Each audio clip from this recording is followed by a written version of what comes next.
Alright, alas 5:30 ng umaga, birthday batian. Susunod na. Happy birthday! Maligayang kaarawan, August 28 birthday celebrators. Happy birthday, Ashley Joy Reyes. Anak po siya ni Dr. Cheryl Estioco ng Baguio City. Ashley Joy Reyes, pinapabati ka ni Mama Dr. Cheryl Estioco ng Baguio City. Ang pagbati rin na yan ay galing kay Father Elmer Flores, SBD. Mga taga Baguio na yung pagabigat. Maligayang kaarawan din, mga kababayan, Andre Joyce Danganan. Uy, Andre, hello! Happy birthday! Taga Pasig, from Susan Danganan. Danganan? Di ba kayo taga Kalumpit, Bulacan? Taga Pampanga. Dami kong kilalang Danganan na taga Pampanga. Ayan, Andre Joyce, maligayang kaarawan. Maligayang pakikinig, Tita Susan. Kay Susan tayo. Maligayang kaarawan, Jedidia Makarasig ng Matungaw, Bulacan, Bulacan. Happy birthday! Happy birthday, General Saragosa ng Silang Cavite. Wow, General Saragosa.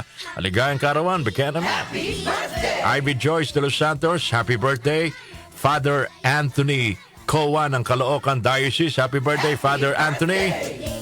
Happy 76th birthday, Susan Agustin Lopez. Happy birthday! Nanay Susan, maligayang kaarawan po. Enjoy your day, ha? It's your birthday. Sana'y mabusog nyo kami. Sino bang kasabay yung nagdiriwa ng kaarawan ngayon sa ating lipunan, mga kababayan? Birth anniversary pala. Dapat hindi kinakalimutan ito eh. Si Dr. Jerry Ortega ng Palawan, sa husyang Filipino journalist, veterinarian, politician, and environmental activist, mga kababayan. Birth anniversary ni Ka Jerry Ortega. Siya ho ay napaslang dahil sa kanya mga advokasya. Environmentalist ho yan eh. Environmental activist. Pinagtatanggol ho niya yung mga kalikasan sa Puerto Princesa, pero siya pa ang ginawaan ng kasamaan. Kababayan. Sige. Balikan natin ang kasaysayan ng ating bansa. August 28 ngayon, mga kababayan. Kaarawan din pala ng isang bayani sa Battle of La Loma. La Loma, dyan sa Maynila, yung bentahan, mga kababayan, ng lechon. Jose Torres Bugalion. O kilala nyo ba, mga taga Pangasinan? Lalong-lalo na sa Bugalion, Pangasinan. Kaya nga binago yan, naging Bugalion. Dati o sa Lasa, Pangasinan yan.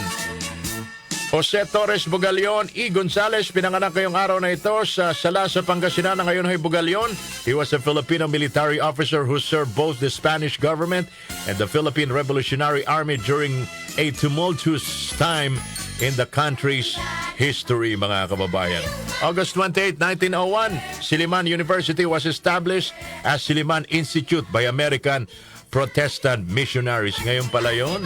Napunta ako dyan sa Silliman University sa Dumaguete, mga kababayan. Ang ganda. Oo, nakakakilabot pag nagpunta ka dyan. Kita mo yung kasaysayan, no? Pag nakita mo. Silliman University, Mayong Buntag.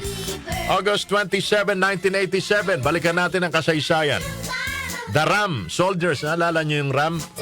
Led by Onasan, attempted to overthrow the Corazon Aquino government. Si Senador Gringo, diba? Nagkuku pa sila, mga kababayan, dahil ayaw nila yung pamamalakad ng dating Pangulong Cory Aquino. Pero nung sila'y naupo sa pwesto, wala rin naman nagawa. Kakalungkot lang, mga kababayan. Sige, maligayang kaarawan sa lahat po ng mga nagdiriwa ng kaarawan today.